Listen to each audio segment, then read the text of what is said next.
ఏం లేదు, ఆర్గనైజర్స్ దగ్గర నుంచి డిస్క్లైమర్ తీసుకుంటే హలో సో వసంతరాజ్ పరిగెత్తుకుంటూ వచ్చాడు. ఇంట్రెస్టెడ్గా చాలా రోజుల నుంచి చదువుతాడు. ఓకే, ఇంటర్నల్గా. Hello everyone, and thank you very much for being here.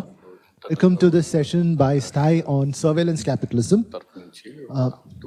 So, we very recently we came across this book called Surveillance Capitalism, and while reading it, it was for the first time that we realized that the author was speaking about something that was necessarily not talked about in a systematic manner, but the ripples were felt in our daily lives with the invasion of technology and a brutal invasion to a unprecedented in some words. And it was then that we started exploring this topic on trying to understand what is it. And today we have a speaker for us to talk about this. So just before I introduce the speaker, I just wanted to quote the author on one particular small incident. So she was talking about Facebook's presentation to the Australian government. So what she said was, and this is a patented, studied, proper research finding that and it is quoted in the where they quoted to the government saying that we know what your youth think, we know the inner demons, we know when exactly is your children scared, we know exactly when they are frustrated, and we can tell you the exact precise moment where you can come in with a positive boost. That is their way of saying advertisement. That can be presented to the person in a manner, and we can assure you that the person will act upon it positively. That means the person will buy the product. So the example that she quoted was, if there is a person who is planning on having a date over the weekend, and he is very nervous about it, and then I can tell you, if you are a coat manufacturer, or give him this awesome black jacket, or give him a discount coupon, tell him that it will be delivered free to your doorstep, and this is the day and the time that you have to do this to him. So this is like a very, very small picture of what the whole machinery of surveillance capitalism was this thing. So anyway, without much other delay, let me just introduce the speaker. We have with us Kiran Chandra from the Free Software Movement of India. He is the General Secretary of the Free Software Movement of India, and it is a national coalition of organizations working for free software, free knowledge, and free society. He is the founding member and chairman of Swecha, a free software initiative working on developing and building free software infrastructure on a movement mode. He has been associated with policy-level changes in imparting free software-based computer education in schools, building and incubating free and open software delivery models. He has extensively toured India for the propagation of free software and nurture building of free software communities. He is an active proponent of digital freedom and has been in the forefront of struggles against the 668 free basics and other issues, and has been actively campaigning on the issues of internet surveillance. Kiran, welcome to ICTS. Thank you. The stage is yours. Thank you so much.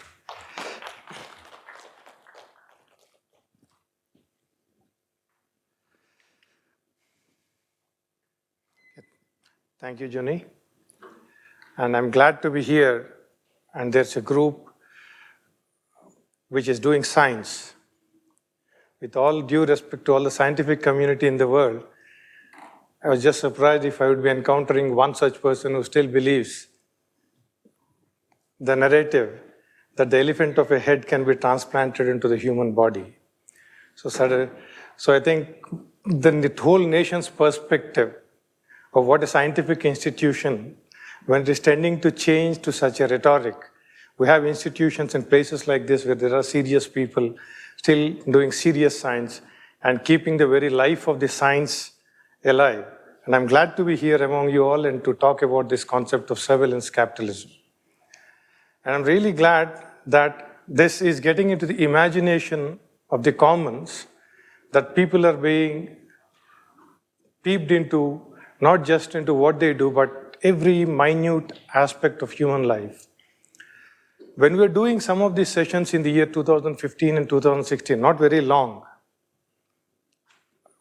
some of the scientific community members came forward and said that you're just paranoid about science. But the same thing now we see that the common perception that is coming out and people have started realizing what is happening with their lives.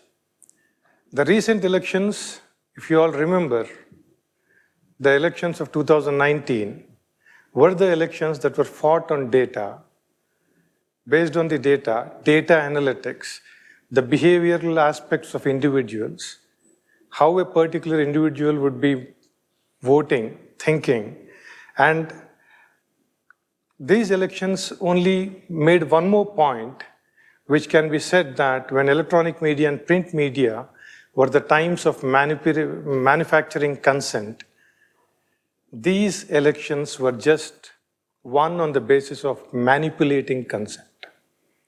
So surveillance capitalism, in a nutshell, if we want to look at it, on the foundations of the internet, which was supposed to be free, which was supposed to be a leveler, if you go and read or look at what all the internet founders, when they let it open free for the world to be connected, they all thought that internet would be a platform which would be a leveler. People at distant parts of the world would be connected with each other and will be able to communicate with each other. Though the foundation still lies to be the same, over it are the so-called anti-social networking platforms, which they themselves call themselves as social networking platforms. And they do all the anti-social activities. They peep into our bedrooms, they peep into our private lives, they look into the most humane aspects of your perceptions. At what time are you going to buy a present for your daughter? What time are you going to give your spouse a gift? And then maybe manipulate you to buy a particular brand. So these anti-social networks, which are now basically enclosing the internet per se, under their shadows is a complete surveillance architecture. And that surveillance architecture works in cohesion. There is a combination of the government's activity, there is a combination of the corporate autocracy that is there in it. So these are the two different combinations that in together we would be calling them as surveillance capitalism. It means monetizing on the behavioral aspects of the human beings is something which is the order of the day today. And I think I would like to discuss the core aspects of the surveillance capitalism. And as Juni has already mentioned, these are certain aspects which are very core to surveillance capitalism. It is not just social networking sites, or it's not just internet per se, you browsing whatever you want to do. Every aspect that you browse is sent. What and all you browse in your laptop is being captured, is being documented and stored for eternity. It is being stored for eternity to be able to predict what the person's behavior is going to be. And henceforth, it is not just any small regular thing, but it is definitely a new economic order, or it's a new world order in which it is a parasitic economic logic. It is a parasitic economic logic, and it is a mutation of capitalism with an unprecedented concentration of wealth. Wealth, I would say, is no more in the form of the gold that someone has, no more in the form of diamond it has. It has translated itself from the intangible forms, from the tangible forms into the intangible forms. And there are some more of these things. The most important aspect of it is, one is the challenges it poses to democracy, and the most other important aspect of it is, it overthrows the people's sovereignty without even their knowledge. These are certain things which people doing science should be more concerned about, because we definitely want our innovations to solve problems in the society, but not be a part of the problem and make it even more a complex problem. I was just saying that today, if you look at the total assets in the world, the total component of the tangible assets when compared to the intangible assets by 2015 is the intangible assets is close to 84% and tangible assets is only 16%. It means that assets are no more valued just in the form of the tangible things like a house or a car or a diamond that you have or the jewelry that you have or just the property, physical property that you appropriate or you have it with you. But the intangible component of the wealth is something that has come to 84%, which essentially means that in the days to come, even more private aspects of human beings, including your genetic data, all of that is going to be something which is going to be sold in the markets even without our knowledge.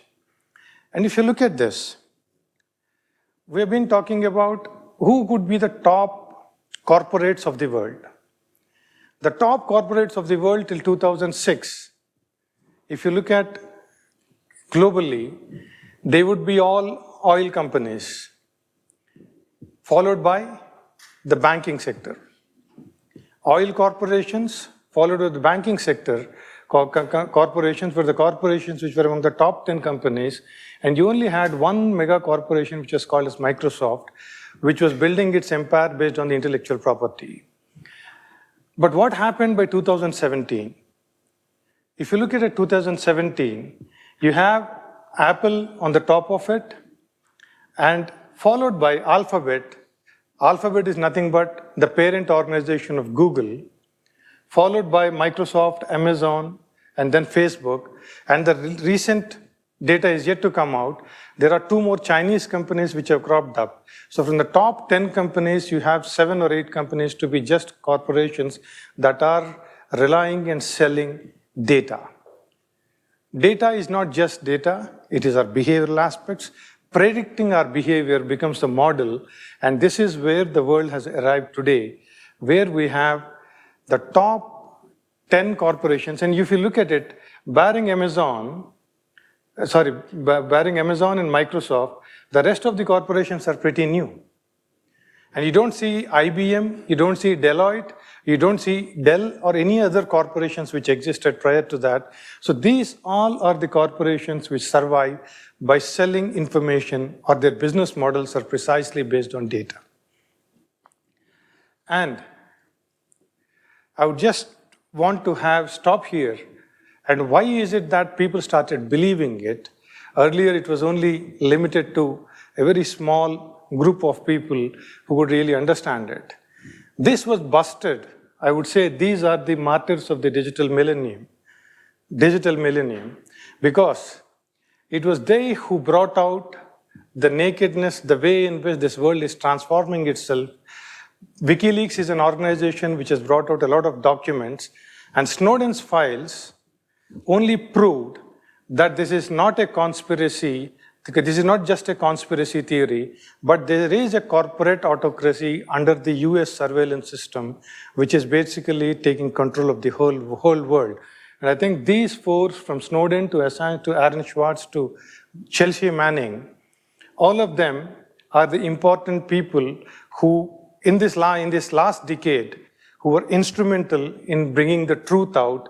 The WikiLeaks, when they just came out with the cables, people only remember it for cables, but in the recent exposure on Vault 7, I would be dealing with this concepts a little further in the talk. But they have opened up the way in which the operation of the surveillance capitalism takes place. And friends, we used to have an ancient saying that all roads lead to Rome. When Roman Empire was the center of the ecosystem in Europe. Now you see, this is a self-explanatory picture. This comes from, I have mentioned the source also here. What does this speak about? All the data, where is all the data going to? All the data is going to the global north, and in particularly to the US. So anything, mail communications between 2 individuals sitting adjacent to each other in Bangalore from the same internet service provider, the mail goes to the US and comes back. Any information that goes to, it is not just, this information is not about mail information. That includes your VoIP calls, your browsing data, your search data, any website that you look at. Every information more or less routes through the US to an extent that through the routing packets, now because more or less entire telecommunications is relying on internet switching protocols, even if we want to speak to Sri Lanka, there is every possibility that packets are routed to the US and then they come back. It is by design that the internet has been allowed to be built in such a manner, and over which the entire infrastructure that is built, now the corporations are coming back and taking over their partnership in the Indian telecom sector, which includes the physical layer. So this provides a very clear basis, not just in India, across the world. All the data packets are routed to the United States. Pardon? See, they're just Google Maps, or you could say the centers from which data moves. From India, you could say Delhi is the main center of which, where you have the NIC hub that is there, a similar kind of centers at all parts of the world. And when you look at here, friends, you look at this place, the entire population of the world, or you could say the users of the internet are in the global south, whereas the entire root servers of the internet are just in the global north. So it means that when even the way in which the Indian IT develops, or Indian IT developed, all the services that we do it from India, or you could say from the third world, but rather the information or the root servers or the entire logic of information, the wealth that is concentrating in this millennium. This is another example which further justifies that all the information is getting just concentrated in the global north. And GCHQ is the English equivalent of the NSA. You see their logo. What is it? Collect it all. And you see there's an interesting arrangement. Maybe we could, if someone is interested in it, can go and look into the deeply into the cables that were released. US cannot really spy on its own citizens. England cannot spy on its own citizens because of the arrangement that the NSA and CIA have. So they outsource the work to the next country, and that is how they get the data back. So this arrogance actually stems from that position of understanding. But you see, collect it all is something which someone in the country is also saying, even in our country. So, and you look at this. This is what the CIA chief comes out and says. And if you look at the furthermore instances, are they really doing it? This was a question which everyone had. And if you look at the boundless informant files that Snowden released in the month of March 2013 alone, this is the number of documents, that pieces of intelligence that were collected, that included your web searches, telephone calls which people made, and also the email communications. And in India, we have 6 billion records, which means on an average, from a newborn child to someone who is about to die, each one has got 6 pieces of intelligence which the US has gathered, even on Indians. And if you just calculate it with the whole world's population, you can just do the math for yourself, that from the sub-Saharan Africa to the people staying in New York and Bangalore, what would be the average? The more you are connected with technology, the more you are a consumer of technology, the more number of files the US has. And this is something which came out from the Snowden's revelations. And it's not a joke, and it's not just a rhetoric, it's not just a paranoia when we say that this much amount of information is being gathered and information exists with the US. And when you look at this, there is something called as, can you see this? It's Jimmy Carter submarine. What does it do? It goes into the international waters because with the advent of technology or the advancement of technology, they splice through the fiber optic cables in the sea, take the information, suck them back. if they have a doubt that two nations are talking to themselves and the packets are not reaching them, they just go to the international waters, splice the submarine cables, collect the data, go to a nearby location of theirs, wherever it is secure, dump the data there for checking the data, or you could say spying on it. And there has been an instance that in the year 2015 or 16, I don't remember it correctly, there was the first time that the third world countries lost against the G8 since the Doha round of talks.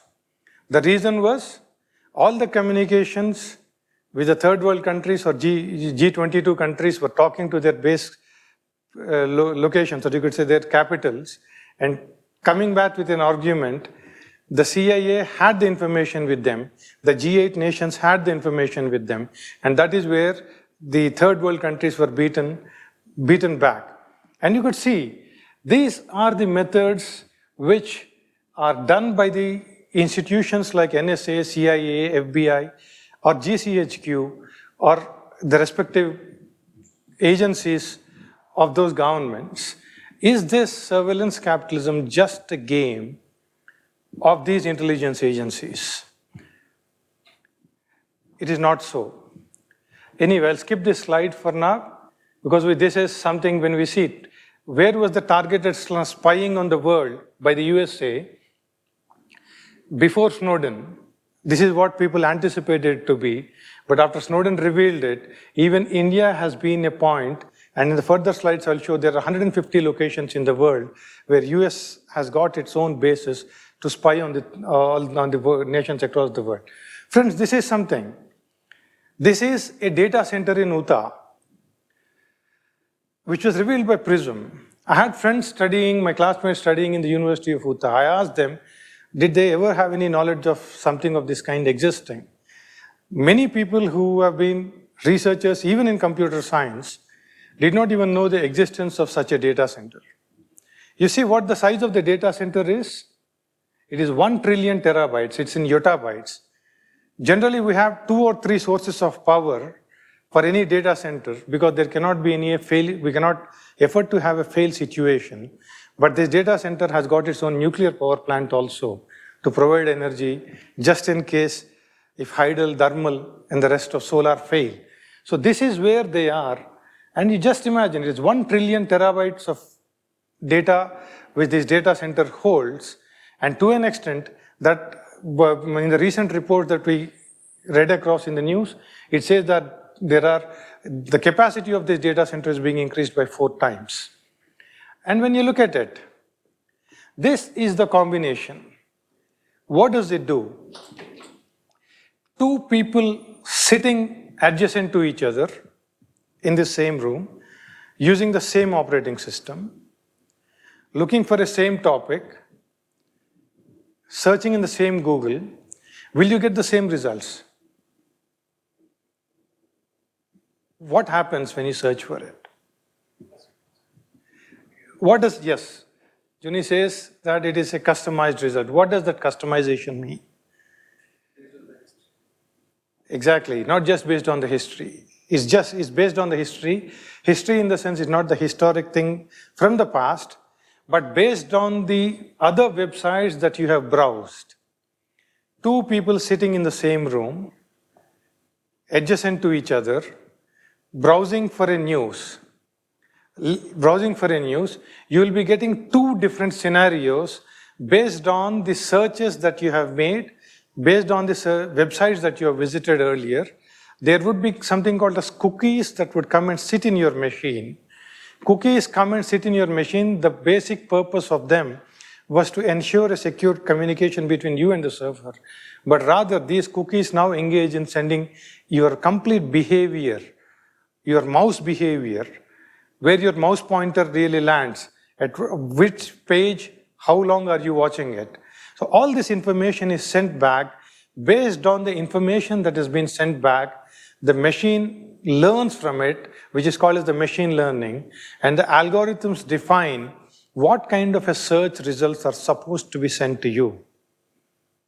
And as Dewey was saying, if you want the youth of this country to be fed with a particular kind of an information, what kind of an information can be fed? What happened in the last elections? 6 months prior to the elections, there was an interesting development in India where the whole country, all the young people in the country were, I would say, in support of a cause. What was that? Has it faded off from our memories? Something that happened in Maharashtra. Farmers, barefooted farmers, because they just wanted to ensure that the 10th standard students will be able to go on time for the examination, walk through the whole of the night for 28 kilometers and ensure that there is no traffic jam in the city of Mumbai. The whole nation stood with the farmers. There was this huge uproar 6 months prior to the elections. This was the scenario. When Abhinandan was arrested by the Pakistanis, what was the scenario that came out? When Abhinandan comes back, did he come out and say that the Islamic fundamentalists of Pakistan have kidnapped me?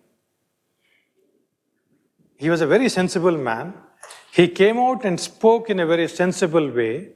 The same youth, which was also concerned about Abhinandan, also concerned about the farmers' rally, and wanted the nation to be going forward, the behavior of all these individuals was analyzed by Facebook, Google, and other corporations, and they were selling the information to the main ruling parties of this country, saying that you pay us X amount of money, we'll be able to give you how to manipulate the perception of the entire youth to be able to vote for a political party. So the whole narrative changes in a couple of months, and then we see a completely changed elections and results. When we as an organization were approaching the Election Commission of India, because Election Commission of India was so intelligent and so clever that it wanted to tie up with Facebook, and it did in fact had a tie-up with Facebook, saying that we would engage with Facebook and social media platforms to ensure that a large section of youth in this country would come and vote. But what actually happened is that I am a voter who might not be interested, who sympathize with the Kisan Long March, and I'm concerned about the farm suicides. I'm concerned about the industry going down because of, as a stupid consequence of wrong implementation of demonetization. People were having problems. And if I want to vote against it, what is the news that would come to me on the Facebook page? And what is a way in which what would be the message that would go to a person who would be favorable to be voting for a particular party? Everything appears to be happening in the name of democracy.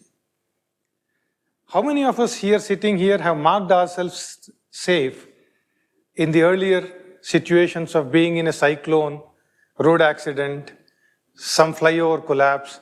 Did anyone here do it? Yeah, we did it, right? At some point of time, we might have done it, that I mark myself safe. So all of a sudden, we tend into the position of going and saying that I mark myself safe. BJP has paid huge amounts of money to Facebook, even in 2014 elections and also in 2019 elections. And whereby they had the first-hand information, and Facebook was sending messages, particularly to the youth of this country, who would be favoring to vote a particular party. And the message goes and says that Kiran has gone and voted. Are you not engaging in this democratic process? And this goes to all the people who want to, where the political party pays money to Facebook, people inclined to vote for a particular political party continuously get messages saying that X, Y, Z have gone to vote. Kiran would definitely not vote for a man who thinks that swine blood can be taken and used for human blood transfusion, or you could say elephant's head could be brought and, transplanted to a human body. I don't believe so. I would definitely not want to vote for the Prime Minister. What kind of a messages am I getting on the Facebook wall?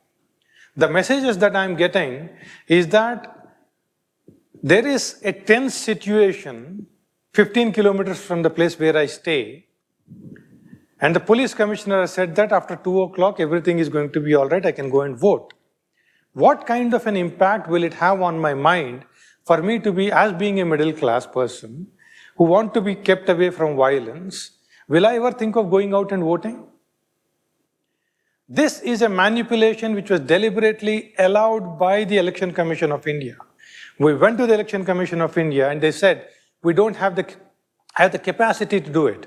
Then we said, there is better than that. In this case, you will have to order that ban all kinds of advertisements on the social media platforms, and which the Election Commission did not want to do it. For whatever reasons it did it. So manipulation of consent, when I say that the newspapers, all the television channels, this is a new complex. This was unveiled by Snowden, and I think this has become a global phenomenon now. Even in the Indian context, in the recent elections, they were manipulated elections, where the Indian democracy was just, I would say, I just want to keep my mouth shut on that. Sorry for the comments. But I would just want to say, even before when we move on to what is happening with the social media platforms in India, I would just want to show you a video. Friends, we know that there is an argument which was widespread, and the government time and again comes and says that we are not collecting data, but we definitely were collecting metadata. So what is metadata? Metadata is nothing but the data about the data that we use. That is, if I call Naveen on a phone, that Kiran calls from Hyderabad, from Gachibowli region, through an Airtel carrier service, through XYZ tower, and Naveen sitting in Bangalore in Electronic City receives it through a different handset, through a different internet service provider, and through a different carrier. This is what is metadata. The information about the two calls being talked to each other is called as metadata. If I send a mail from me to some other person, the data surrounding the entire transfer is called as metadata. So this entire metadata is being captured, and if you look at what can this do, what can be done with this metadata, there was a German parliamentarian who just came out and visualized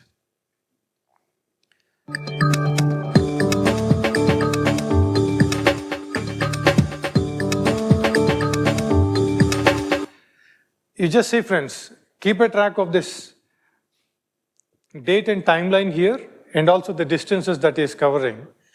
All of this would be self-explanatory.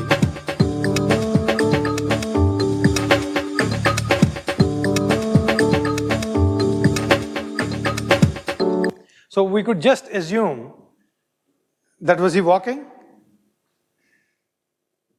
He was on a high-speed transit system, right? And the road was it a railway track?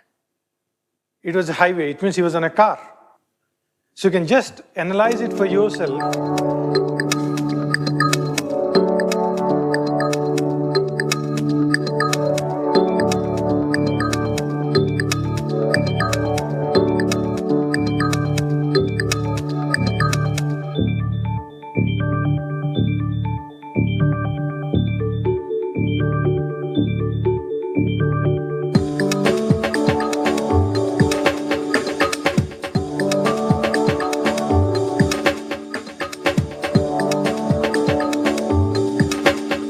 So what does that mean, that question marks?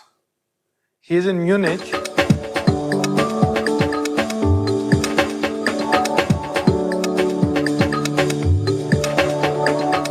So what did he do now?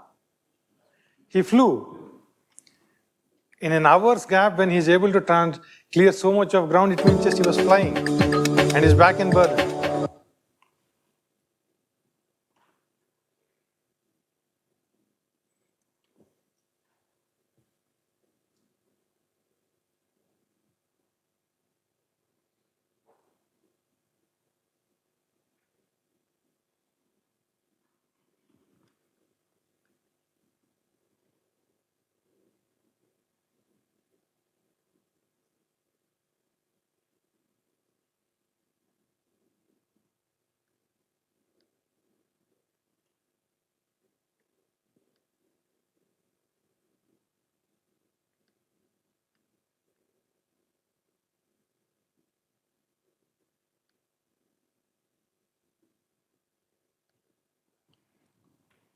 So friends, this is the current, and what can the government do with all this surveillance infrastructure? It can just silence people, and that is what it has achieved.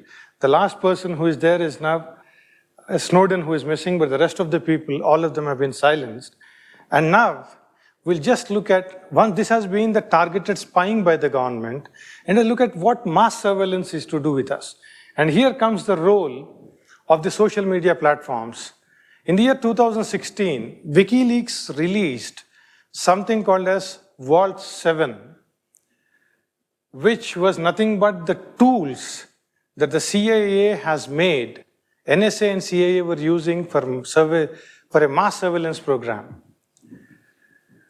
This room is self-explanatory. And we have smart televisions in our homes today. When we switch off the mobile television, we tend into getting into an illusion that the television is switched off, but rather the camera inside the television, now all of the televisions are coming out with an inbuilt camera, can be switched on at any point of time, and the information can be recorded, and the information can be sent. And these are certain tools based on the Internet of Things that the CIA wanted to exploit on the people across the world. And when you look at it, it went to an extent of having certain criminal software things. We all know that since all the cars post 2004 that have been manufactured have got something called as an OBD port, which is called an onboard diagnostic port. If you take any car to a mechanic, what was the conventional way of repairing a car or a scooter? First, the mechanic used to take it for a test ride on the roads, check it out, then come and open up the engine and then start cleaning the parts. But now when you take a car for your servicing, what do? They connect it to a computer through the OBD port. They check what has gone wrong. Because each car has got 100 relays, all the information in the relays is being taken over and it is encapsulated. We were always told that this is not a two-way port, it is only a one-way port, that the information can only be taken back to the computer, nothing can be fed in. But when you look at the Vault 7 files, it was so scary. There is an article that is a detailed article that is there in NewsClick. I would like to share it with this group. Because of the constraint in the timings, I'm not able to deal with all these aspects in detail. But this OBD port is something which is scary, that today, all the cars that we drive, when you press the accelerator, it is not that the wire really pulls the accelerator and that is when the acceleration improves. That's not the mechanical way in which the car functions. There would be a relay which would be gauging the pressure that you're applying on the accelerator, the pressure that you apply on the clutch, the pressure that you apply on the brake, based on which the information is being communicated for the car. All of them are computer-run relay-based cars. Even a car today can be run and operated through a joystick and a panel board, and you can drive the car very comfortably and conveniently. But what is the problem here is, with the Internet of Things, cars are being connected with Internet, and if they want to kill someone, they need not launch a missile. Remotely, they can just hack into the car. When you're still moving the steering, the wheels would be going to the other direction, and the lorry from the other side can also be taken control of, and there can be a collision. And there are tools that have been developed by the CIA and NSA, which have been now available with the cyber criminals in the darknet, which the WikiLeaks had got a chance to look at them, and they exposed it under the name of Vault 7.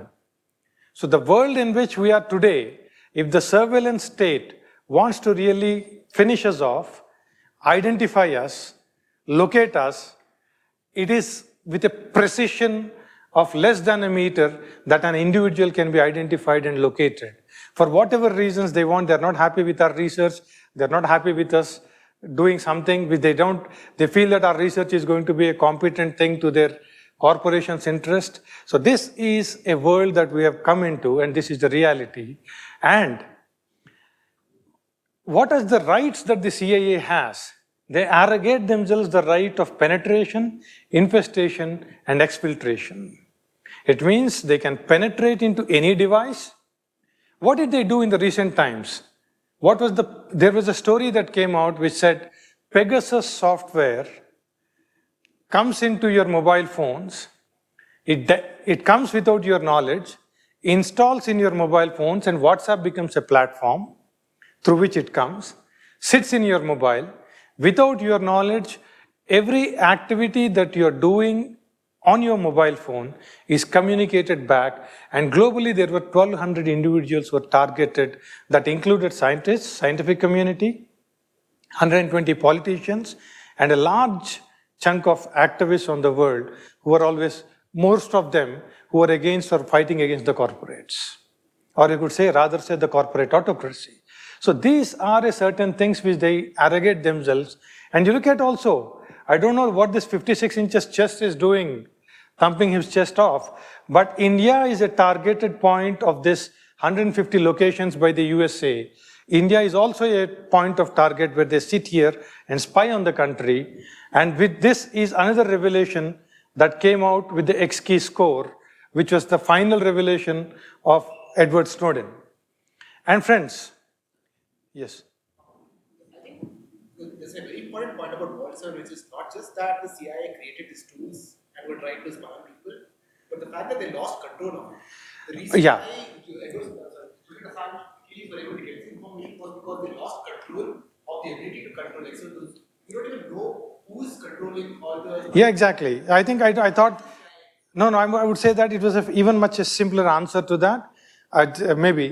Because he's raised it. So his point was that it is the CIA lost control of it. So I have a very different understanding of it, take on it. So it's not CIA losing control. How does CIA build them? CIA doesn't build on its own. It hires certain corporations like Stratfor and other defense corporations. So there's a defense establishment in the US, defense corporate lobby that is there in the US, which basically builds the tools. So for them, profit maximization, profiteering is the only thing that is concerned. And being the digital tools, what you could say, the cost of reproduction is almost zero, tends to zero. So when digital tools, the cost of reproduction, copying it is almost zero, and hence the reproduction of it is possible. And it's not just that CIA is an inefficient institution, but CIA is bound under the laws and regulations of the corporate autocracy, and it has to work and function in the ambit or in the requirements of the corporate autocracy. And hence, because of the structure in itself, the way in which the corporate autocracy functions itself is faulted, that there is every possibility for these leaks to happen. We should not really look at it as a systemic inefficiency of the CIA, which will really make us believe something, come to an erroneous conclusions. So, if you look at this, friends, I would leave the rest of the entire part of this slide, but you just look at what are the total number of devices that are there in the world today. It is 5,000 crore Internet of Things devices. It means an individual today is being monitored at least by 10 devices at any one point of time. Even if you think that you're sitting in your room and you don't have any camera in your room, who is monitoring you? Is there anyone monitoring you when you're in your room? As long as your mobile phone is with you, there is somebody who's monitoring your room. Because you don't have any control on it, the big brother watches you and takes the information back. Without your knowledge or with your knowledge, it makes no difference. But the thing is that you're being watched. So the total number of Internet of Things devices is close to 5,000 crores today. And when you look at it, the Internet, when we started the conversation, we began with Internet as the foundation. It is being enclosed. Who owns the Internet today? Who basically gives the rights to the people to register a domain name? Even if I say that India.in, who owns it? Does the government of India own it? No, it is a department under the US which gives license the Indian government to use a .in domain name. So the IP addresses and the domain names are enclosed. Who owns air and water? At least today, the civil society or the nations have a sovereign right. But today you don't have. So the IP addresses and URLs are something which are basically are already controlled by the US government, and this is a model which would just move on to the further. This is how it is basically being monitored. There are an ocean of devices here. How does this monitoring happens? We have a real-time scenario where our conversations are no more private. If me and my wife on a Saturday and a weekend decided that this weekend we'll be spending time with our classmates we did not catch up for a long time, so sitting in the same bedroom on the same bed, she was chatting with her friends and I was chatting with my friends. Her friend happened to be a school friend, happened to be a boy, and my friend happened to be a girl. So my friend asked me, how is life? I said, it's going on. And my wife asked the same question. My wife's friend asked the same question, how is life? She says that it's okay. After a certain set of conversations, all of a sudden, on the Facebook wall, if there's an advertisement that is popping up and saying that for having a better love life, go and consult the psychologist. And this is the behavioral aspects which are being monetized and sold. That is the world that we are living in. How does the artificial intelligence play a role? How does the machine learning algorithms function under the dictates of this corporate autocracy is a question that needs to be contested. Your daughter, most of you might not be having kids. I think there are a very little number of people in this room, maybe 4, who have kids. 4 or 5 people who have kids. That if my daughter comes and asks me, I have 2 daughters. The youngest daughter, all of a sudden, no hurt feelings, not to comment, nothing judgmental in this, all of a sudden comes to us and says that I want to have a makeup kit for me at the age of 7. We all were shocked. My wife doesn't use a makeup kit, neither my grandmother nor my aunt. So we don't have this habit of having a huge makeup kit because we don't know what a foundation is, what eyeliners are, what eyelashes are. We just asked her, how did she come to know of it? How did she come to know of it? She said that by playing the Barbie games on the internet. So she becomes her mind knows what to buy and what kind of a commodities that she wants to do it. Then we just postponed it, saying that we just did not want to be rude with our daughter. We just said, please don't do it now. We'll do it for your birthday, which is 6 months away. So we thought that we'll be able to counsel her, talk to her, speak about a lot of things. And all of a sudden, on the Amazon login page, when we log in, we tend to get an advertisement saying that this is something which is a private conversation between my kids and me. And we get an advertisement popping up saying that the kids' makeup kit, special discounted price, 1,800 rupees. How did they come to know of it? The same internet IP number in my house. My daughter was searching on her iPad, on her tablet. She was searching for what could be the possible ranges of makeup kits available because Amma and Nana have accepted to procure it for her birthday. So even before we could think of having any reasonable conversation with her, there is a way in which these corporates come forward and basically tend to manipulate the minds of the people. It's not just that. What is the information about our own medical health situation to be? Is it a private information between the doctor and the patient, or is it public knowledge? Can it be a public knowledge thing? It cannot be, right? It is a private information of a patient and a doctor.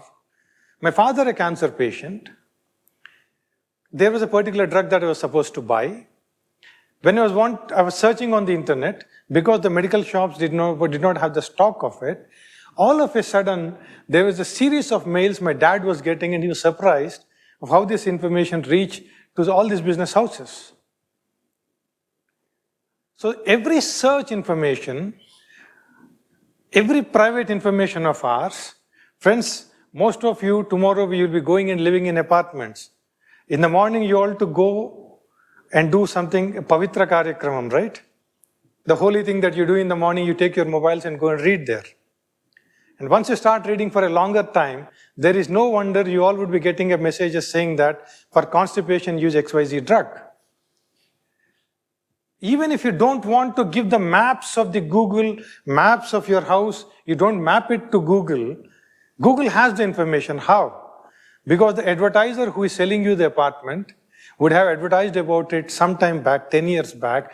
So where your kitchen is, where your bedroom is, where your toilet is, where your balcony is, everything is documented and well available with them. And every aspect of it, to the location of where you stand, how much time you spend at particular location, is something which is being sold as monetary commodities.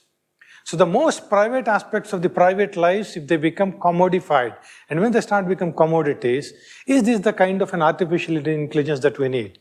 Even till date, we have Safai Karmacharis getting into the drains, choking of waters. Artificial intelligence has a purpose to serve. It has to serve the humanity. And it can't be a thing that serves just the interests of the corporate autocrats. And this conversation, which are the basic essence of being alive, we really do not know how much safe we are, what aspect of it is going to be monetized, or what aspect of it is going to be used against us.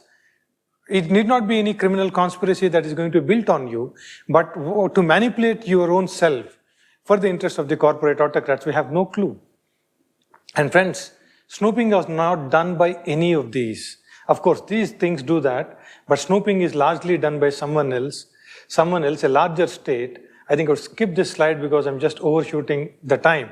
But friends, we'd like to have a context of India.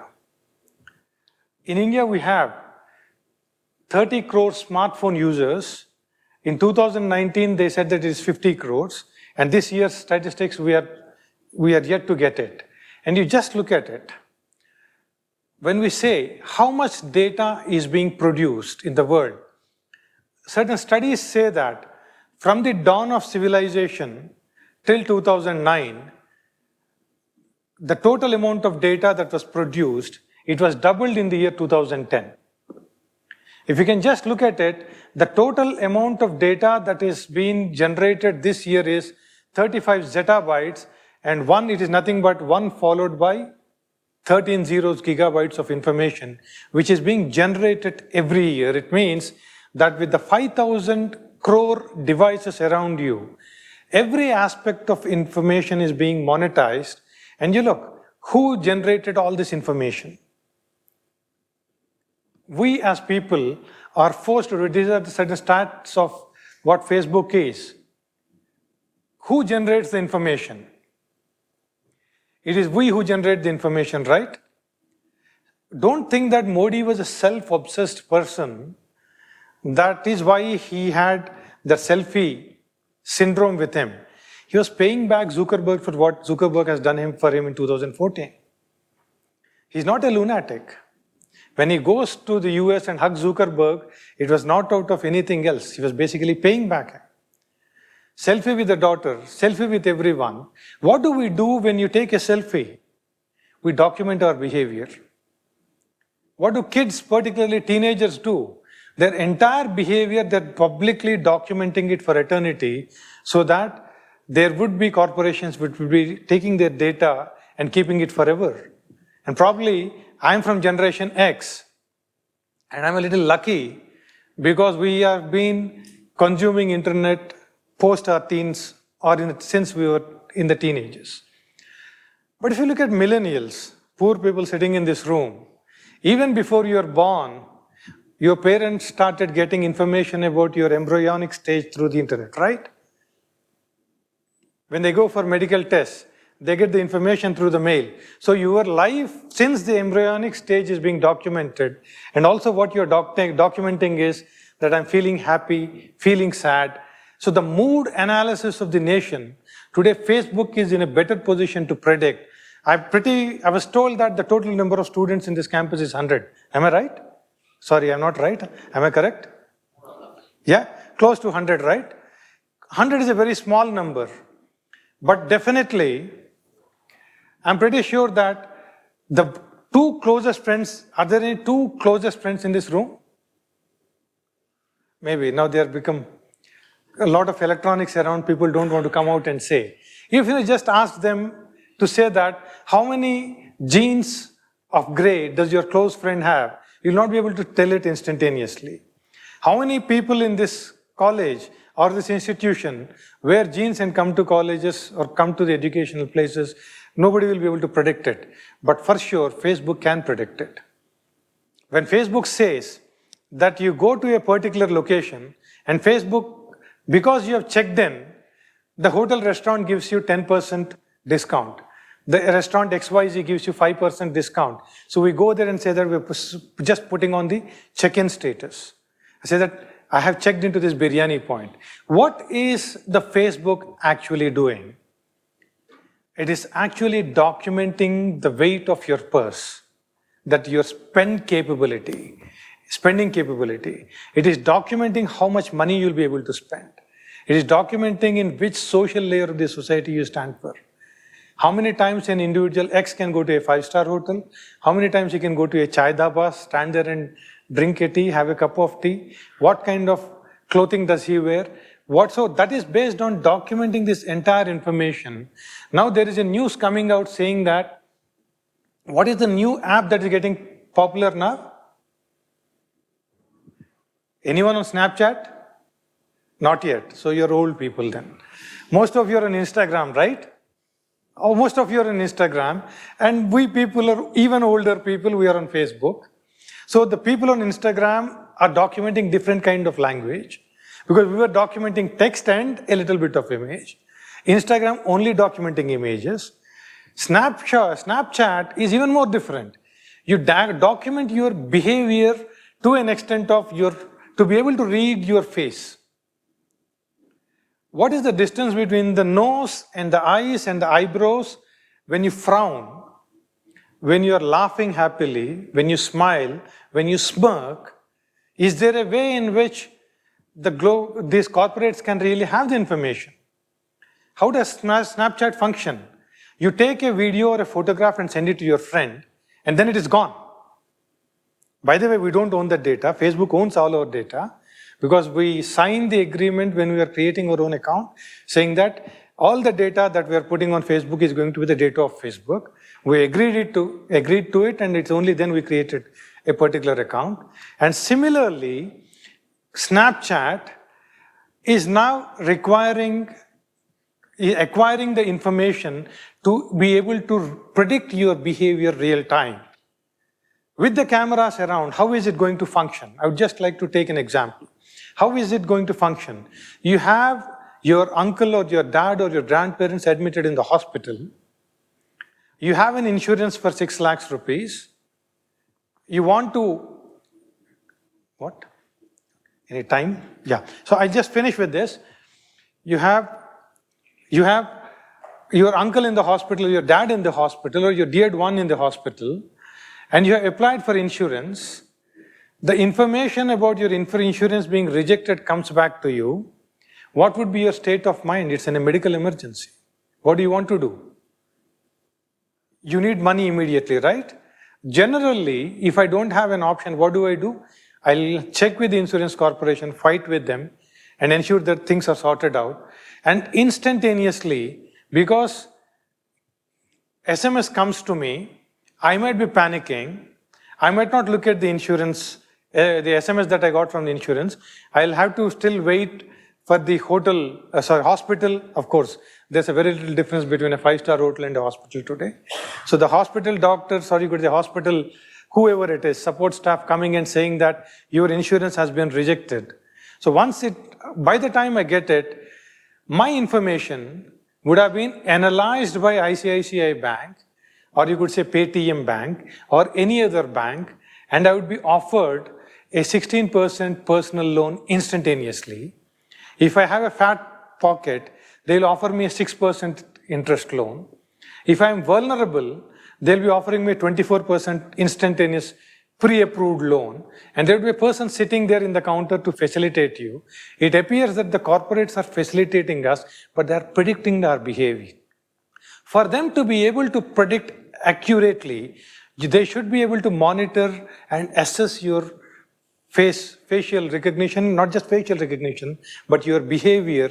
And that is why Snapchat today is becoming the feeder of information to be able to predict human behavior. Because machines might not be, today in today's capacity, they might not be able to predict the difference between a smirk and a smile and a laughter, right? Smirk and a smile, they'll not be able to predict, but we'll be able to predict because it is circumstantial. So for the information technology to emancipate into the next level, the artificial intelligence to upgrade themselves to the next level, or rather, to plainly speak, for the corporate autocracy to reach to the next level of manipulating people for profit maximization. This is how the behavior of the people is being captured and is being used for manipulation and monetizing. Friends, I would close with the last experiment, social experiment that we conducted on Facebook. This was in 2016. All the examples that we took were as a matter of convenience. It was not to antagonize any caste or any religion. With this disclaimer, I would like to show you what we did. We just created an advertisement saying that the product of our advertisements is Brahmin bags. And we said, whom do you want to sell the bag to? We said we want to sell the bag only to Brahmins. In Brahmins, we wanted to sell it only to upper middle class Brahmins. And among upper middle class Brahmins, we said we wanted subcaste division also. We said we only want to sell it to Iyengar Brahmins. Can you just look at it? These are the three set of people filtering. This we did in 2016. It's not what we're doing it today. It was in 2016 when we did it. So it says, you see, in this world of capitalism, we tend to believe that this is democracy. The right to know the existence of a product is still alive. There could be a Benz car, there could be a 5-star hotel. I know that there is a 5-star hotel, I know that there is a Benz car. Can I afford it or not is a different question, but I'm not denied the right to know about the existence of a certain thing.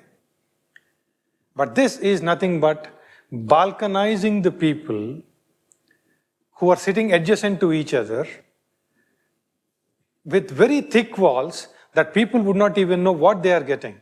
So you can see, and there is something called as an exclusion. What kind of a people should never know about this product? They should be excluded excluded perfectly. It says A plus B, people who are poor, who have got affinity for high valued goods, lower class, Dalits, Iyengar, lower middle class, other backward classes, and this list goes down to such an extent that we had 250 odd ways in which we could exclude people. It means that the target can be so precise that I would be only sending not to a poor Iyengar Brahmin, but upper middle class Iyengar Brahmin only. So there's a class and caste division statistical analysis which Facebook already had way back in the year 2016 itself. Just imagine what kind of a data these corporate autocracies today have and how they can manipulate the consent, or if they want us to buy a particular product tomorrow, they will be able to make us buy a particular product. And you see here, this we did it just to want to see how many intermittent layers of caste the Facebook has identified. You can just see all different castes of Brahmins, subcastes of the Brahmins, subcastes of Rajus, Kshatriyas, subcastes of Kammas of Andhra Pradesh, subcastes of the Reddys of Andhra Pradesh. So you could have all kinds of the subcastes of a particular caste. Facebook had it. Who gave Facebook this data? We all did it. How did we do it? If Kiran is not interested in caste, can he escape that? Even if he wants to escape that, Facebook will not allow you to escape that. How many groups are we in? Instant messaging groups vis-a-vis WhatsApp, school group, college group, kindergarten group, colony group, football group, cricket group, boys only group, and then you have your relatives groups, removing all the age groups, you have your age group, relatives groups. So in the due process, you have documented your entire persona, your likes and dislikes and your caste and all. So that is where Facebook could really grab the information. Anyway, WhatsApp is owned by Facebook. So there's nothing new in that. So Facebook has the entire information. So my sole point that I'm trying to impress upon is that these corporate autocracies or the anti-social medium platforms are now in the process of balkanizing this world, fragmenting this world, rather than unifying them. And this technology, the way in which it's manifesting itself, is only sitting there to maximize the profits and manipulate a consent. And henceforth, I think even the most private data is being now commodified, and I think this is where I rest my case. Thank you, friends.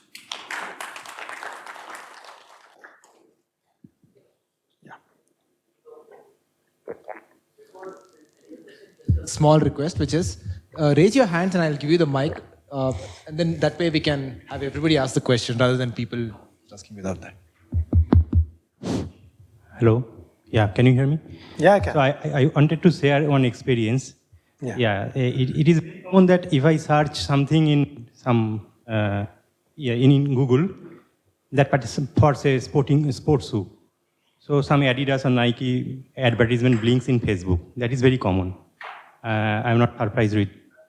Days ago or a few months ago, me and my wife was discussing about sunglasses over the phone, not via WhatsApp or anything. Just Airtel to Airtel phone, ordinary phone call.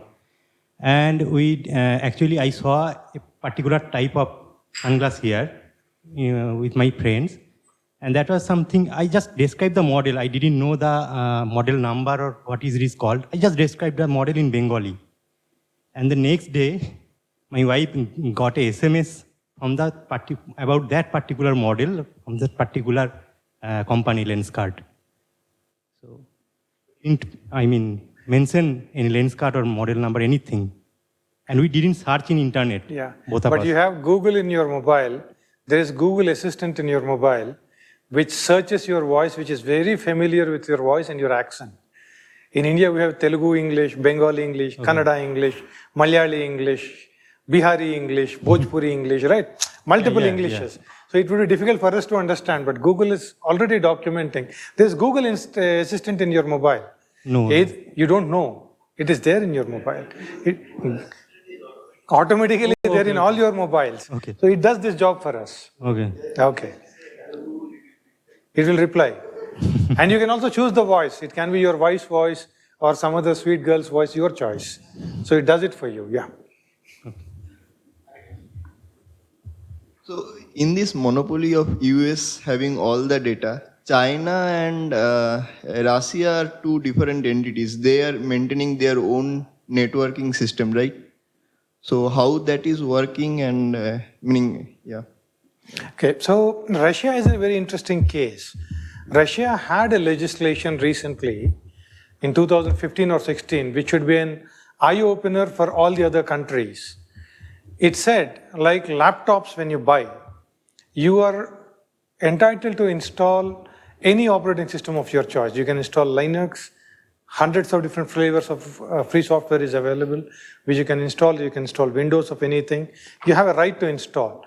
So Russia had come out with a legislation saying that we will give you mobiles which come without any operating system, and people have the right to install their own operating systems. So that's a very different kind of a legislation that Russia has. So probably India should think about it. And in the case of China, they have got completely different infrastructure. I've been to China, and I was very surprised that I was all on my own for 2 days in Shenzhen. I never had any language problem with the Chinese there. The reason is not that they all know English, nor neither do a single alphabet of Chinese. But the language translation system with Chinese and English is so efficient that you install WeChat, speak in English, it goes as text in Chinese to them. They speak in Chinese and the text comes to us in English. So China is completely different environment. Their internet is not integrated with Google. Google and Facebook just don't work in China. But there was some data traffic in your map from Russia and China that data used to be. Yes, exactly. There is a firewall. China, if you want to just let us say, You are saying Alibaba.com. Alibaba is a Chinese website. So Alibaba.com comes from China, and again it routes through the US. Anything from China can go out, they have no problem. Any information, any Chinese website information from China, they're okay it going out to the world. But anything going into China, they have a problem, they restrict it. There is a firewall which will not allow information outside of China to get into China. You're getting it, right? Anything from China, for commerce purposes, for anything, any other purposes, they allow the information to go out of it. Once it comes out of the Chinese firewall, yes, it goes to it routes through the regular pattern. But you could say, just in case if the US brings down this internet connectivity to China, nothing is going to alter anything in China. The Chinese intranet system or the internet system inside would still be intact and be working. The case is not with us because we still rely on the same IP syntaxes and other methodologies which are highly dependent on the US. So that is why our internet is enclosed already. So we'll have to think about certain more things, and this is going to be hopeless with this regime. China has that 1.4 billion thing. Scariest one. Pardon? The 1.4 billion project monitoring all the citizens. So, I mean, see, this is something very strange for me. The entire Hong Kong narrative, which comes about with all this stuff, is something really confusing. China, when you go there, it is completely, it's a system where the entire traffic and everything is it is connected. Once it is connected, is there a scope for monitoring? Yes, there is scope for monitoring. Are they surveilling on every citizen? I don't know. My point is, I don't know. When I've gone there, my experience in China has been different. When I've gone there in China, yes, there's been absolutely cameras everywhere. Traffic monitoring, yes, everywhere. But the way in which the Internet of Things, the consumption of Internet of Things is very different in China. I was in Sanya. I happened to go around on the beach on Sanya. I saw a very interesting development there, here which our MS Swaminathan Foundation has been proposing to the government for the last 8 years, and they did not take it up here. The solution there I saw was drones were flying in China, in Sanya beach. There's a guy who was flying drones. I thought that he was just taking photographs, but a local guy, why would he take photographs of water? I just went and asked him what he was doing, watched what he was doing. He was looking for the density of the crabs, in which location they were there. The drones were flying, and thereby he got the coordinates of it, sent the coordinates to the boats there, and it was they who basically put the nets around it, and they had the catch. For us to really identify, when the fishermen go into the sea at 2 o'clock in the night, and they come at 12 in the afternoon, they at times come without a catch, at times they come with a huge amount of catch. But this usage of consumption, China has the maximum number of drones in the world. The whole world put together, twice the number is there in China, which the common people are consuming it for fertilizers, for spraying of fertilizers, and for the rest of the thing. Is the number correct? Yes, it is twice the number of drones that exist in China when compared to the rest of the world. But if I interpret it as, because I'm looking in India, when do drones fly in the heavy traffic regions, when there is a procession? When is facial recognition software used in India? Only in old city in Hyderabad, old city of Lucknow, to antagonize a particular section of people. Is it being massively consumed? I can't see it in India, but in China, the way in which technology is being consumed, I really had a different experience.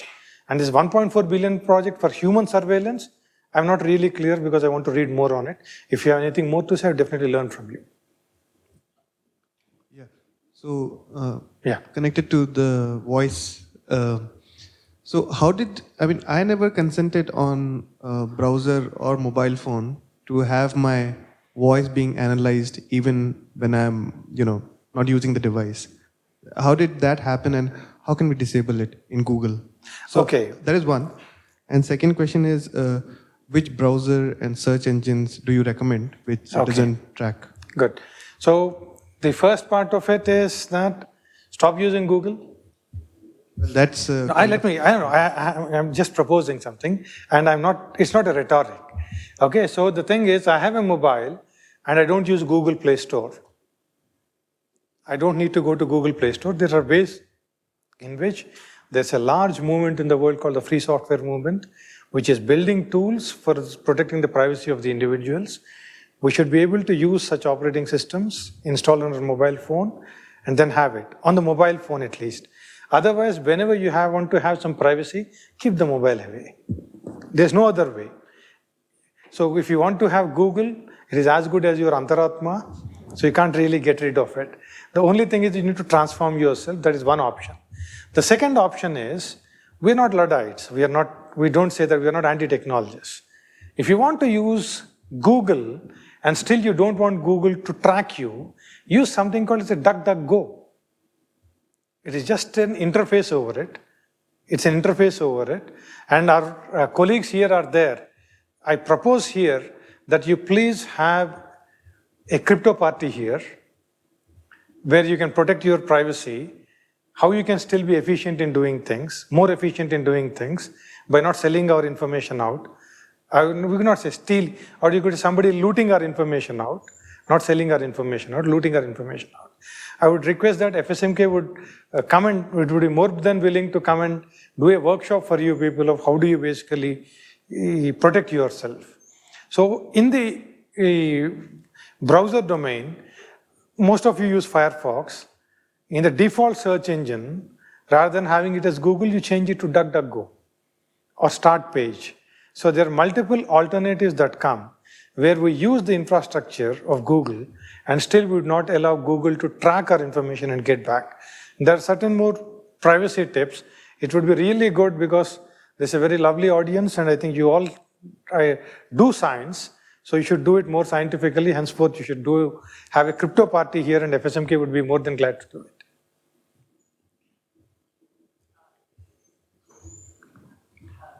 Can VPN can help to hide IP address? Pardon? Like everything goes. I can't really. Can you just have your mic to the mouth? Yeah.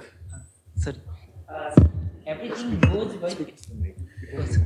Oh, sorry, sir. Yeah. So everything goes through the IP, right, sir? Whenever from one system to another system. So there is a way, like I have seen somewhere, like we can hide our IP address through the VPN. So I don't know whether, because if we use VPN, then they will collect information. So whether it is okay to use that or? Yeah, I see it. The thing is, there are ways in which you can mask your identity and still be able to browse. That is why I proposed a crypto party. VPN is a virtual private network, which is nothing but, there is no private network in it. Rather than when you log into your private network, this happens when, let us assume that you are in a particular institute, which is governed by a lot of sensitive information. Then you get into the internet through some other channel and then have a tunnel to your location called the virtual private network and then get into it. But your entire browsing history is still logged at this VPN. Okay, so it avoids a certain other kind of problems, but it doesn't ensure that your entire information is going to be private. Unless and until you have a very safe system and you have a VPN of your own and you have complete control on that VPN, and then you can clean everything up on your own, or somebody is doing it for you. Generally, general notion of VPN hiding you or giving you privacy is not correct. Yeah. Hello. So we are talking so much about digital India in India. Do you have any roadmap to stop the online frauds? Because cybercrime in India is not very powerful. No one can reach them. It's not easy to reach them also. Okay. So first and fundamental thing, this Digital India is a bogus program that we have that has been launched by the Prime Minister. Bogus to the extent that on the day of Digital India, FSMI has been demanding a certain things. We said bring manufacturing of mobile phones to India. And there were about close to 5 lakh crores of investments that were supposed to come when they launched it in 2015. And Reliance said that we're going to improve the data storage spaces, or you could say data center storage space by 5 lakh square feet every year, and nothing has happened. So this Digital India, which they have pronounced is a hollow one, a lame one. What you need is silicon to manufacture your screens, okay? And India does not have coast and we don't have silicon deposits. And henceforth, we can't manufacture our own stuff. Am I correct? We don't have any coast, right? We don't have any silicon. Come on, yeah. So this is what Digital India is all about. So it is nothing but it is faking India. So we have gone through all of the stuff.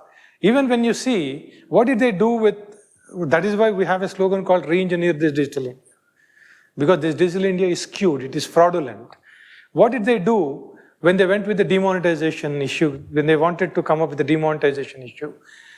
The day when they launched the demonetization stuff, and they said everybody go digital, people started swiping cards. What happened? The entire digital infrastructure of that day collapsed. They did not have any place where the banks were able to cater to the requirements. They could not cater to the requirements. And thereby what happened? They had to buy huge amount of data center space. The government is not coming out with a white paper today saying that how much of the digital infrastructure of the banking sector in India is in India. We have challenged the government to come out with it because we are for sure that it has been, the data center space in India has not increased. It has gone to the multinational corporations outside India, and nothing in India, there hasn't been any one job that has been created as a consequence of setting up data centers in India. And the second stuff, for every transaction that we do on MasterCard and Visa card, 0.15% of the money we pay to them. What is there in that? Is it something, rocket science that we needed? Can't the government really do it?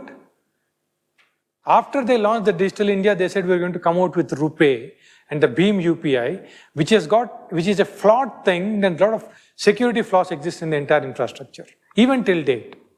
So this Digital India is a bugged program where it lacks of any clarity or sensitivity. The cyber crime and cyber fraud is being done by the ruling party and the people who are governing this country in manipulating the mindset of the commons. That's the largest fraud that we have. Can't this government really come forward and say that there will be no manual sanitation and we'll have relays set up in all the drains which would be sending information back based on the viscosity of the water? Thereby, can't you just do an artificial intelligence technique? Can't it really measure that when there is a possibility of clogging, and how do you basically remove it? All this has to do with Digital India. Are there any sensors that are being manufactured in India? Are there any relays that are being manufactured in India? Even you're importing the stickers called Made in India, right? And I don't think that this Digital India, you please, on a serious note, don't even consider that there is any program or a project. It is hollow, lame, not well thought of. We were really happy when they said 5 lakh square feet of data center space every year, Ambani's. The other guy, POSCO, comes forward. What is the name of the company, that POSCO guy? That corporation comes forward and says that we are going to manufacture LCD screens in India. Mukesh Ambani comes out and says something else in India, fiber optic network in India. When you look at what has happened in these last 6 years, not even an inch has moved forward. Rather, we are providing jobs in the US. We are providing jobs in the US because by forcing Digital India, we need a lot of infrastructure. All the machines that you use, vendor machines, right? For swiping the cards. Who provides them? What are the 3 brands that you see? Vortex, Motorola, Cisco, some other company. Nothing is manufactured in India. Forget about that. SIM cards. What is there in SIM card? Did you ever think of what is there in a SIM card? It is a memory chip with 256 kilobytes, and it has an authentication number embedded in it. When you tag that authentication number with the telecom service provider, when the hashtags match, it is assigned a mobile number from the telecom operator. It is nothing but a memory stick. For this 100 crores of population, today we are importing the SIM cards from outside. Because we tend to believe that Pushpak Viman existed Aeroplane technology existed 6,000 years back. And animal head can be transplanted to human being today. These kinds of nonsense, when it exists in their decision-making processes, I think things like Digital India have to be looked at a very serious note. Cybercrime, yes, we are concerned about it. And we are running hackathons to figure out what to be done, particularly cyber trolling, and also you could say cyber stalking, cyber crime against women, harassment against women. Free Software Movement of India is building tools to ensure that people secure themselves. These are something that we'll have to fight as a civil society, as people, and also ask the government to be coming out with strong legislations, not just legislation, strong vision. And stop believing that you start digging a hole for this place to the other place, and because the hole has been successful, you don't come out and say that this is wireless technology which was there in ancient India. We're not ready to bite it. Yeah.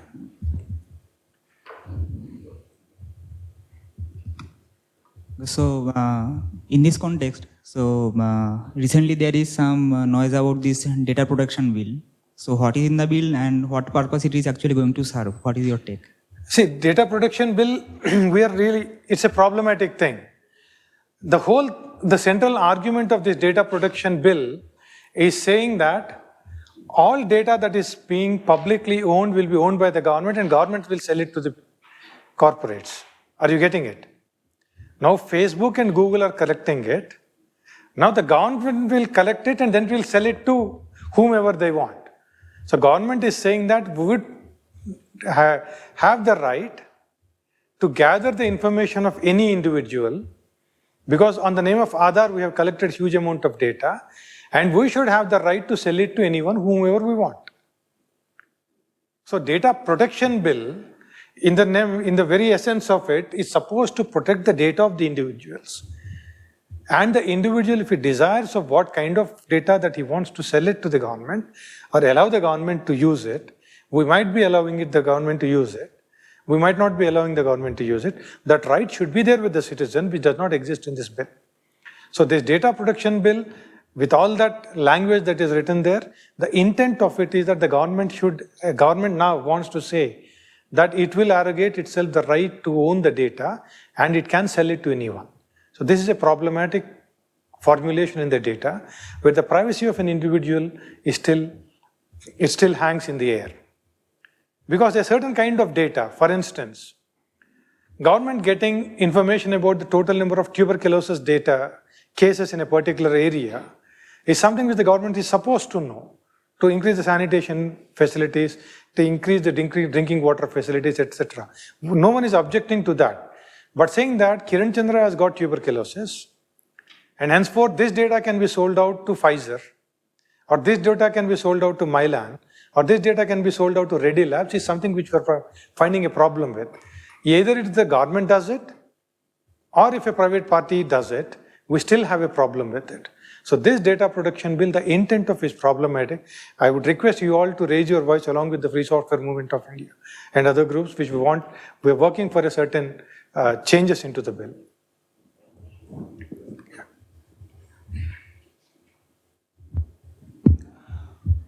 So just a comment and a question about what you just said, that the private information of an individual being more somehow valuable in terms of data privacy than aggregate information. I think aggregate information is actually can often be used by people in positions of power.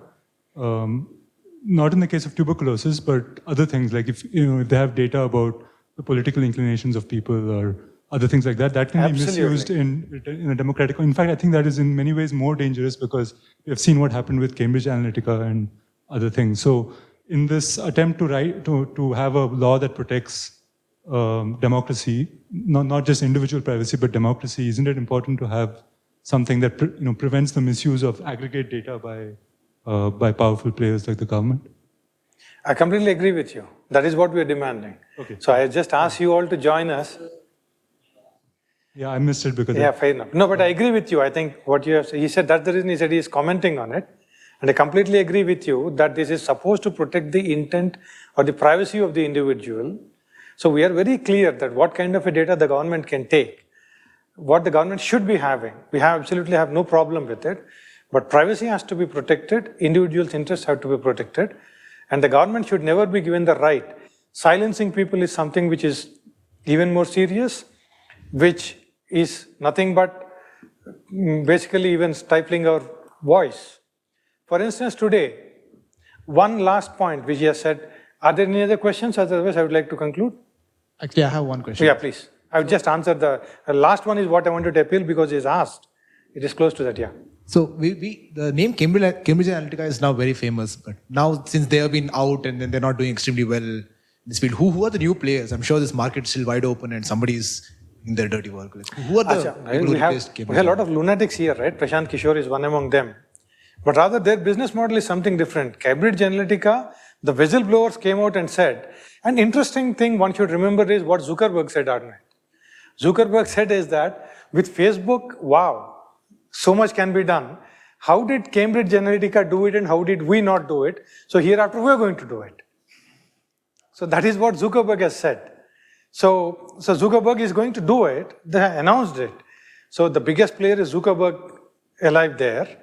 So probably we'll have to see what we should be doing about this thought. So Cambridge Analytica was one player. So Zuckerberg is the worst part of it. So, but as my friend was saying, friends, there is something serious. You see today, what did this internet as a medium allow us to do? All the places we have started communicating with the people who wanted to, right? When we are in a WhatsApp group, you are still in a position to communicate with your kith and kin. So my voice is no more my voice today, but my voice, internet becomes a medium for communicating my opinion. With me to my friends, with my peers. So now when there is an internet shutdown, for just a reason that people are speaking with each other, it is anti-constitutional. And I think people should raise their voice whenever there is an internet shutdown. We can understand during the exodus of the Northeast in the Bangalore when they shut down, we all were okay with it. Because on such situations, yes, it can be used. But now you see, on any small thing, because the whole of the Bangaloreans and whole of Karnataka yesterday was saying that Modi, you are not welcome. They now started dealing with Twitter saying that you bring that trend down. And there to an extent that internet shutdown today is being used as a method to stifle the voice wherever there is dissent coming out. And henceforth, from a scientific community, people doing science, that I'd request you all to stand with the voices whenever any voice is being stifled. Thank you very much, friends. And I truly enjoyed talking to you all. Thank you very much. So, yeah, once again, let's thank the speaker and FSMK for this wonderful program. If you're okay, could we just have a couple more questions for people? Sure. I'm okay. I thought we can formally close the program and then sure. stop the Because video recording. I was thinking, because I was strictly told that this is an academic institution and you'll have to be strict with your time. So I'm ready. I'm open. I'm here. I'm an activist and I enjoy talking to people. Yeah. So I have one question. How powerful these corporate houses are compared to government like India, also big government like German or US government, legally? So very tricky question. Let me just raise one point. So Zuckerberg answering all the assembly here and there in the European Parliament or UK Parliament and US Parliament. So they has to answer something, but up to what extent? Yeah, the question is, it's a very interesting question. I would like to answer this as an individual than the General Secretary of FSMI. So Zuckerberg answering the US, Sundar Pichai answering the US, what did they answer? They said hereafter we'll give everything to the US government also. So they did not want Facebook to be working against the US government. They are okay as long as Facebook works against any other government and gives them the information. And when the Indian Parliamentary Committee has asked Zuckerberg to come, Indian CEO to come, they never came. So it's not the question of legal power. Legal power is nothing. The law is very clear that any corporate which is operating in the jurisdiction of India is bound by the Indian laws. It's very clear. Has the Modi government got the willpower or the capacity or the guts or if that 56 inches is a balloon, we need to really understand that, and will they do it is a question. Our demand is they should be doing it. They don't want to do it because they are the largest beneficiaries with this corporate autocracy. Yesterday we launched an add-on because 36 crores is the total number of Reliance Jio users in the country. Reliance Jio is not giving it for free to the people because it is interested in the society. Because when the World Bank declared that the data is the new oil, Reliance already sold away its petrochemical industry to Amex and started investing in the data business. So it is gathering data. So we have released an add-on. If you install it in your browser, it will not allow the data that Jio is harvesting from your mobile. If you are using Reliance Jio, it harvests the entire data from your mobile, and this plugin stops Jio from using it. So today, Jio, for instance, wants this ecosystem to be there, all the laws to be there, and today, Zuckerberg is coming forward for legislation saying that any of these kind of things, activities on the social network should be stopped by the third parties. When Nirbhaya incident happened, I would just want to give you an example. When Nirbhaya incident happened, we were doing the protests across the country, not as FSMI, but concerned individuals. We were able to monitor what would be the total number of people who would be going to the India Gate at a particular point of time when a call was given, because we could read, the APIs were open. We could write a certain things, figure out how the momentum is. Facebook allowed such an innovation to happen because Facebook, if it were to innovate on itself, it could never have done. So the way in which the Facebook or Google grew as a model is also interesting. They allowed people to innovate by having certain APIs to be open, and people started organizing themselves. Cambridge Analytica did the same thing. It wanted to see, once there is a platform, how people influence people, and thereby, once it figured out, the machines have learned how this can be done. And they started writing algorithms whereby they just monetize on it and close it off to everyone. Now it's a situation that it's in the interest of the Facebook to close any of this innovation of this kind. So Reliance Jio is also waiting for it. So these corporate autocrats are very powerful because their funded stooges are sitting in the government. And how do we fight it back? It is the awareness of the people, the scientific community, the commons that is going to come forward, because now people start realizing it. What can Aadhaar do to them? Though organizations like us, which we have been vociferous about it since 2010, nobody listened to it. But now we can see what is happening with Aadhaar, what is happening with the facial recognition. So once it encapsulates the imagination of the commons, people would resist and stop it. But at least the learned and the scientific community should be really cautious and spread the word out. Yeah. Sir, actually, my question is related to this artificial intelligence. So, like Google or Facebook, they learn from the metadata, right? They must have some kind of algorithm, right? Some learning algorithm. So, is it possible to do a counter learning, like getting the algorithm? For example, how the like Facebook, how the Facebook behavior, checking the Facebook behavior, can we get that algorithm?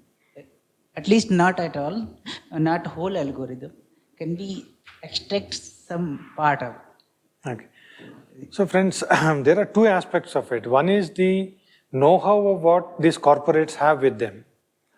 So it's not any rocket science. The algorithms are fairly available and people are working on it. But the largest thing that they have is the, what you could say, the extent of the platform in itself. So Facebook will die when Facebook users migrate away from Facebook. So now alternate social networks, for instance, FSMI.social is something that we have. This is FSMI.social is an alternative to Facebook that we have built up. It is based on an instance called Pleroma, which is the second largest instance in the world now. So I request all of you, we are writing a certain more scripts on it, whereby if you post in Pleroma or if you post in FSMI.social, it goes to your Twitter also. So there are alternatives like this. For instance, a corporation like Microsoft, which used to have almost 90% of the desktop share, now it has lost to Android. Android is a free software-based operating system. 85% of it is free software, and 25% of it is, 15% of it is proprietary. So now you have a lot of alternatives like this coming out, and I request everyone here to go to fsmi.social and create your own account and start tweeting and using it there, because all sensible people have already moved on to that and are still moving in the process of moving towards it. So what is the advantage of this FSMI? The data is with you. Your data will not be monetized. Your data will not be sold to any of these corporates.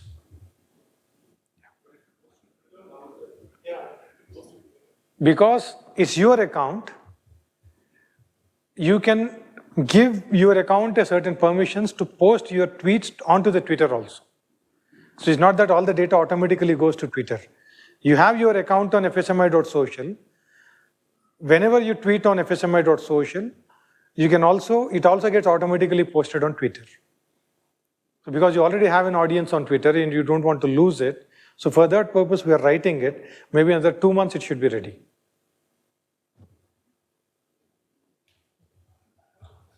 Yeah.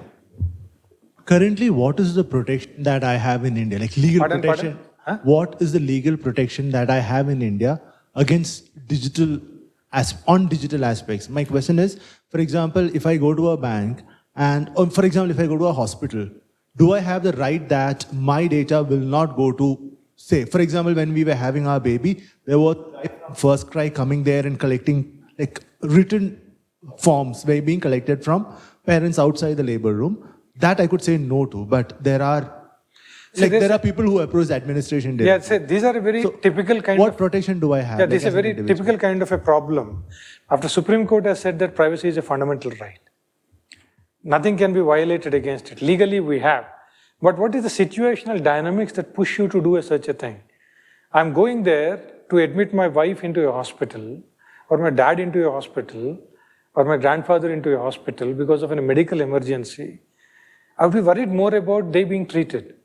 I can't just go and give them, he very clearly would say, this is the norm of the hospital, you please don't do it here and you get away. That is where people are stuck. So that is why we are asking for a legislation and enforcement of these issues. Because after, in the background of Supreme Court saying that privacy is a fundamental right. And when any of these violations happen, there should be a punishment that should be, legal punishments that should happen. What would happen when 19.1 of the Constitution, right to freedom of expression, is broached? What can happen? What are the remedies? And the applicability of it, the government should come out with guidelines of implementation to the hospitals. Because today, all the prescriptions that the doctors are writing are being sold off to the pharmaceutical companies, which is a private information between two individuals. And it is against the IMA has got a code of ethics where a doctor cannot reveal the private information of a patient. There is a code of ethics that is in place. When it is being violated, who is going to act? And the data protection bill is supposed to address all these issues. The name of it is like Digital India is, the name out of it is Data Protection Bill, but rather it is something calling as the Indian Government or Indian Corporate Protection Bill. So these are certain issues. That is why when this is going to be debated in the parliament, I think amendments have to be sent from all the scientific community also on these issues. Yeah, a very far of relation. Similarly for a software or using anything on the computer, there is a set of terms and conditions, right? And it always has only an OK button to it. Yeah. So am I as a user not entitled to say no to it and still use it because I should have a right to use it? That should be there. that should be there as per the law, we should be having a no button choice also.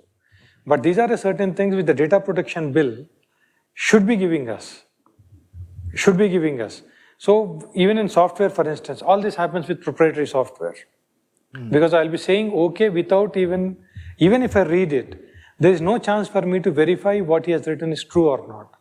Without a verifiability option, I don't have other option, even if they have a no or a yes, even if I read it, proprietary software would not allow you to verify it because you don't have the source code. That is why there is a government law. It is called as the Open Standards Policy in E-Governance, which wants the free software to be used in the entire e-governance platforms. But who is implementing it is the question. So this happens with civil society, people at large being educated, and a strong pressure on the government for it to implement it. Okay. And one final, what is your comment on the European Union's recent policy on GPD? They came up with a policy regarding data policy. I think that is a good policy because Europe, it wants to protect itself. Could you repeat which policy? GPDR policy, data protection policy. Yeah, European one. There is a European data protection policy. I think it is a better one when compared to the US or the Indian policies put together, because it is they who have said that any website that opens up in the European Union comes out with a disclaimer saying that these are set of the cookies that are there which would be doing XYZ tasks. So there's an awareness that is being created among the commons. So the problem is when commons the usage of the commons becomes more rather than the evangelization or the deeper aspects or implications of it are known to the commons, these kinds of issues come up. There is something called the social lag in the percolation of technology. A technology comes, it percolates. Now it has come down to 4 years or 3 years. So by the time it really reaches to the commons, and the commons start using it, by the time they get aware that potential damage is being already done. So in the Indian context, US at least, or the European context, the laws evolved with the evolving technology. For us in the Indian context, in the last 15 years, it has changed so dramatically. In the last 2 decades, it has been so dramatic that we used to have cards in my college days to go to a surfing center, get some discount, browse and come back, to the luxury of having browsing it on the go is a very radical change in less than 2 decades. So I think these are a certain social problems that are very pertinent to the third world, of which India is the worst in addressing these issues. That is why we need civilian population or civil society groups and mass organizations like us to be able to deal with it. So, once again, let's thank the speakers. Thank you very much.